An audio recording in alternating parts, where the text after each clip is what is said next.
Yo, assalamualaikum warahmatullahi wabarakatuh. Selamat sore buat teman-temanku semuanya. Gimana tadi? Anda sudah nonton belum video yang saya update tadi, yang mana tentang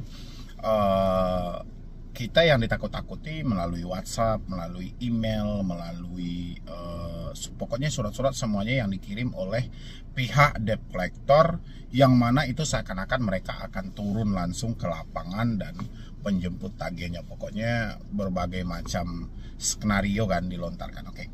Kali ini selain dari kedatangan debt collector ke rumah, habis itu di penjara juga sudah saya bahas video kemarin sama proses ke jalur hukum. Ternyata ada satu hal lagi yang mengganjal dari diri teman-teman semuanya. Pertama, mungkin tentang penyebaran data atau menghubungi keluar kondar. Habis itu tentang BI checking. Ini dua hal yang juga mengganggu dalam diri teman-teman semuanya, terutama yang mengalami telat bayar seperti di Kredit Pintar, di Uangmi, habis itu di EasyCash ya, di Bantu Saku, Pinjam Duit, Samir. Ini selalu dikeluh kesahkan tentang penyebaran data, karena tak jarang juga mereka mendapatkan pesan-pesan buta yang mana asumsi dari teman-teman itu dilakukan oleh pinjol-pinjol tersebut. Tapi buat teman-teman, saya bantah dulu di sini ya, bukan berarti saya mau bela pinjol itu, tidak. Mungkin selama ini kita tahu ya, kalau pinjol legal itu sudah ada larangan-larangan masing-masing ya. Mungkin mereka sudah mulai bermain dengan sangat halus, sangat rapi, sehingga mereka tidak lagi menyebutkan wah merekanya dari aplikasi ini, dari aplikasi ini. Jadi ketika ada ancaman, mereka itu tidak mau lagi menyebutkan nama aplikasinya ya. Itu kenapa buat teman-teman semuanya, Anda tahu nggak bahwasanya OJK menerbitkan kalau misalnya kita temukan nanti ada pinjol-pinjol legal yang bertindak di luar SOP, kita akan cabut izinnya ya kan, sehingga menjadikan pinjol-pinjol legal ini bermain lebih rapi gitu loh. Jadi terkadang dia ada dua porsi dalam setiap hari. Pertama, menagih dengan SOP secara profesional banget. Yang kedua, menagih dengan cara caci maki. Jadi ketika Anda melaporkan dan Anda mencurigai salah satu pinjol itu, habis itu Anda laporkan kepada OJK, OJK ini ada pinjol legal Anda ini. Habis itu OJK minta bukti kan, Anda kirimin. Ternyata di sana tidak ada nama aplikasinya. OJK akan mengirimkan hal ini kepada aplikasi yang bersangkutan, bahwasannya ini ada laporan dari masyarakat. Aplikasi tadi sesuai dengan penagihan yang normal tadi, secara profesional tadi, dia akan membantah laporan Anda yang masuk. Itu trik mereka gitu loh. Jadi secara halus sebenarnya hal ini bisa ditelusuri kalau OJK-nya benar-benar. Jadi soal penagihan-penagihan buta itu cuman pihak-pihak yang mempunyai akses langsung untuk bisa membongkar ini dari pinjol legal mana dan dari pinjol legal mana. Yang jelas, pinjol legal kalau sudah mencaci maki, sudah mengancam, sudah menakut-nakuti, itu tidak akan pernah berani menyebutkan nama aplikasinya. Itu ya buat teman-teman semuanya.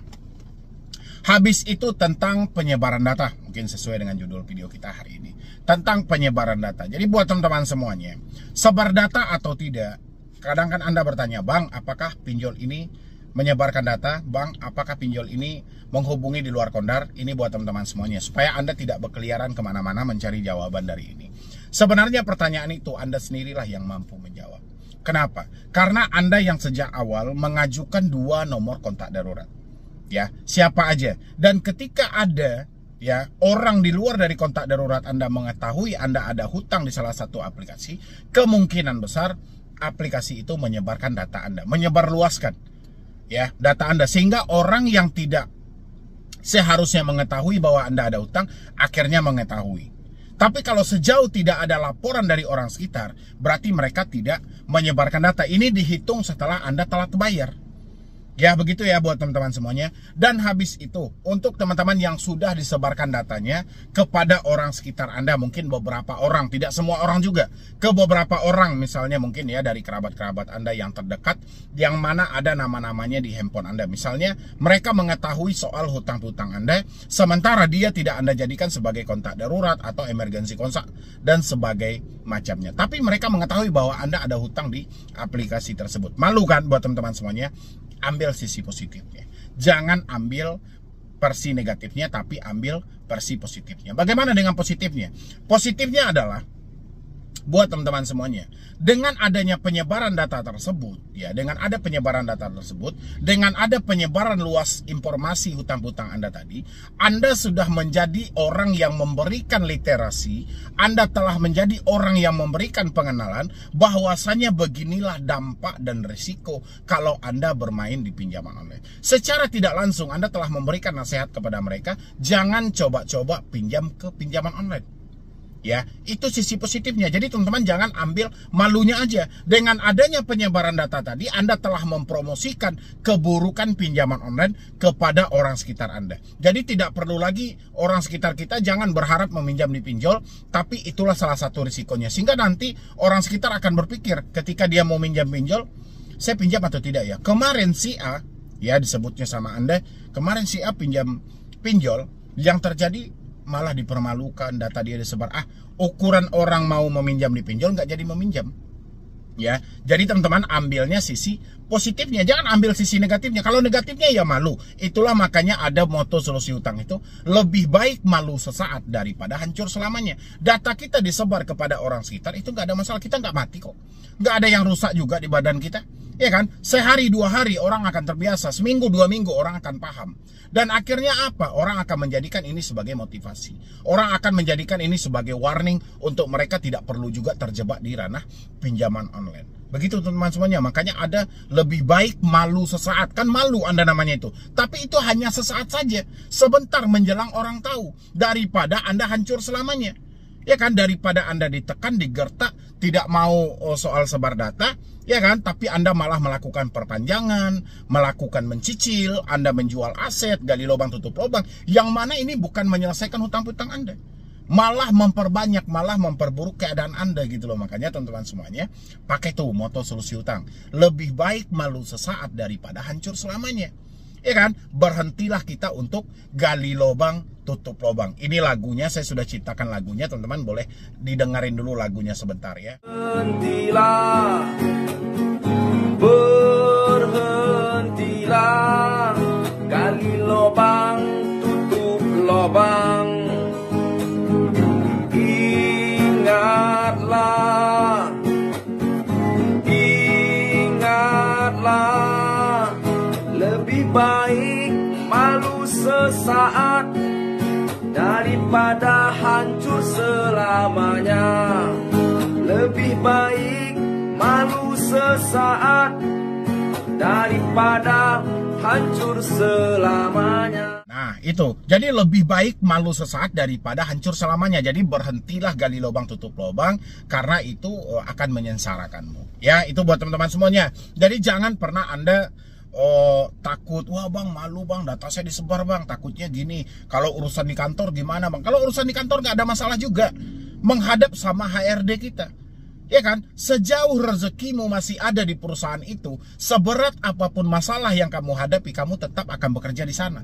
Karena kamu bekerja di sebuah perusahaan itu bukan kamu yang hebat, ya, tapi Tuhanlah yang menitipkan rezekimu melalui perusahaan itu. Jadi tenang aja, selagi masih ada rezekimu di perusahaan itu, apapun masalahnya, kamu tetap akan bekerja di sana, ya, karena Tuhan menitipkan rezekimu melalui perusahaan itu. Jadi nggak usah terlalu khawatir yang begana ini, udah lalu aja, hidup ini akan berjalan semestinya juga kok. Jadi buat teman-teman semuanya sudah paham ya tentang penyebaran data. Jadi teman-teman nggak usah tertipu lagi dengan jasa backup data, jasa menghentikan sebar data, jasa mengalihkan dan segala macam. Itu nggak usah lagi gitu ya kan. Jadi saat ini teman-teman hanya fokus bagaimana memperbaiki hidup. Persetan lah mau mereka sebar data ataupun apa, yang penting kita menemukan buktinya. Kedapatan mereka menyebarkan data kita, kita tidak bayar seumur hidup di aplikasi pinjol itu. Tidak ada risikonya. Risikonya cuma BI checking itu aja. Anda nggak usah khawatir juga. Anda simain juga tentang BI checkingnya nanti. Ya, paham ya buat teman-teman semuanya. Jadi jangan ada lagi yang terlalu khawatir soal sebar data, apakah menghubungi di luar kontrak dan segala macam. Habis itu soal blacklist ya, blacklist atau BI checking, atau yang sekarang berganti nama ke dalam SLIK, Sistem Layanan Informasi Keuangan. Ya, apa sih fungsinya ini? Ini sebenarnya fungsinya hanya mencatat sama layaknya rapor Anda. Apakah rapor Anda ini merah kayak kita di sekolah, apakah Anda mendapatkan nilai 5, nilai 3, nilai 2, atau plus nilai 8, nilai 10, AB atau kayak mana, itu hanya sebatas penilaian track record dalam sebuah perbankan yang mana layak atau tidaknya nanti Anda diberikan pinjaman kalau misalnya Anda mengajukan pinjaman di tempat lain. Oke. Apa risikonya bang kalau misalnya nama kita sudah masuk dalam slik ini dan terjadi sampai di call 5? Ya kemungkinan kita tidak akan diberikan pinjaman lagi di perbankan manapun. Kalaupun kita diberikan pinjaman mungkin tidak sesuai dengan yang kita inginkan. Kita mengajukan pinjaman sebanyak 100 juta tapi bank cuma sanggup mencairkan 10 juta misalnya gitu. Jauh dari yang kita inginkan. Itu salah satu efek dari slik atau BI checking. Terus apakah ini akan menjadi hal yang menakutkan bagi diri kita bang? Oke. Ada sisi positif, ada sisi negatif, ada baiknya dan ada tidak baiknya. Tidak baiknya soal BI checking ya kemungkinan ketika kita membutuhkan tambahan modal, ketika kita membutuhkan dana mendesak, ketika kita membutuhkan dana-dana darurat dan kita tidak bisa mengajukan di pinjaman manapun gitu loh. Ya, itu salah satu dari negatifnya gitu loh. Tapi positifnya apa? Positifnya banyak kawan-kawan. Positifnya yang paling pertama, Anda tahu nggak soal riba? Semua bank, leasing, pinjol, semuanya berbunga. Bunganya ini disebut dengan ribanya gitu loh. Hanya saja ini lebih diakui dan lebih dilindungi oleh undang-undang soal bunganya tadi. Jadi kalau Anda berprinsip soal Anda seorang muslim, ya kan, tidak ada boleh kita memakai yang namanya riba, ya sudah Anda bersyukur ketika Anda masuk ke dalam slik OJK atau BI checking. Yang paling pertama Anda bersyukur karena Anda terbebas dari dosa riba. Ya kan, seharam-haramnya babi boleh kita makan kalau tidak ada makanan. Tapi seharam-haramnya riba ini tidak boleh sama sekali kita pakai. Gak ada toleransi untuk kita memakai soal riba ini. Itu yang paling pertama, kita terbebas dari dosa riba. Yang kedua adalah ada saatnya kita percaya dengan kemampuan kita sendiri. Jadi untuk kita mengharapkan sesuatu, kita mulai dengan gaya lama lagi, berhemat, menabung, dan kita prepare keuangan kita lebih jelas. Dan kita bisa lebih memperhitungkan jangka sekian tahun, saya harus dapat ini. Harga yang mau saya ambil ini segini, berapa saya harus menabung dengan penghasilan saya segini. Kita lebih bisa memprepare dan mengatur keuangan kita, dan kita lebih bisa mengejar target. Memang target kita yang mau kita kejar itu jangka lama gitu loh, jangka panjang. Karena kita butuh menabung dulu. Ya kan? Itu yang kedua. Yang ketiga adalah kita tidak perlu dibebani lagi dengan soal tagihan. Ingat teman-teman semuanya, ansuran ini pasti tapi rezeki kita masih misteri. Kita ditetapkan membayar setiap bulan di tanggal sekian, tapi rezeki kita belum ada yang menjamin bahwa kita punya rezeki di tanggal sekian. Apalagi Anda seorang pelaku UMKM, petani, nelayan, dan banyak lagi profesi lainnya. Gitu loh. Jadi yang jelas rezeki itu misteri, ansuran itu pasti. Dengan nama kita masuk ke slik, kita tidak perlu memikirkan tanggal sekian, ya kan? Kita tidak perlu memperhitungkan tanggal setiap bulan dan hidup kita bisa lebih nyaman lagi. Yang terakhir adalah Anda bisa memacu diri Anda untuk sukses tanpa bergantung dengan pihak hutang manapun. Ya, hutang ini asal teman-teman tahu, ini adalah dua mata pisau yang berlawanan arah. Yang satu arahnya keluar, kalau sempat kita bisa mengendalikan hutang ini, apapun rintangan dan masalah kita di depannya akan terselesaikan. Ya, tapi kalau sempat arahnya ke kita, ya kalau kita tidak pandai-pandai, ini akan menghancurkan badan diri kita sendiri dan akan melukai kita sendiri gara-gara hutang tadi. Ini hutang tadi, itulah yang saya sampaikan, dua mata pisau yang berlawanan. Jadi banyak orang yang bisa berhutang, hanya segelintiran orang yang bisa mengendalikan hutang. Begitu juga dengan uang. Jadi teman-teman semuanya, nama yang sudah masuk ke slik, hari ini juga bersyukurlah. Kalau nggak percuma Anda teriak-teriak riba, tapi namamu masuk dalam blacklist, kamu begitu sedih. Ya kan? Kamu bilangin, wah pinjol riba bang, berdosa bang. Tapi namamu masuk BI checking, kamu menangis. Namamu masuk BI checking, kamu sedih. Ya kan? Itu nggak boleh. Jadi kalau kita bilangin itu riba, riba itu udah jelas berdosa. ya kan? Secara kita orang muslim. Kalau non muslim saya kurang tahu ya, nanti kita tanya ke ahli agama masing-masing ya. Jadi buat teman-teman semuanya, nggak usah lagi Anda terlalu berfokus, bang, berapa lama nih bang nama kita di BI Checking ini akan hilang dan segala macam. Udahlah, nggak usah lah itu kita pikirkan. Sekarang kita pacu aja kemampuan kita, bagaimana caranya hidup kita jauh lebih baik lagi tanpa kita bergantung dengan pihak perbankan manapun, ya, tanpa kita bergantung dengan hutang manapun. Pacu diri kita. Lihat orang lain, kenapa orang lain bisa, saya tidak? Apa yang kurang dari saya? Perbaiki kekuranganmu. Jadikan sebuah kekurangan itu untuk sebuah kelebihan, untuk menjadikan dirimu satu klik lebih sukses daripada hari sekarang. Bahkan kamu berprinsip, saya harus bisa. Seperti itu ya buat teman-teman semuanya. Jadi jangan sibuk, masuk BI Checking nggak bang? Di blacklist nggak bang? Berapa lama hilangnya bang? Ini segala macam, udahlah.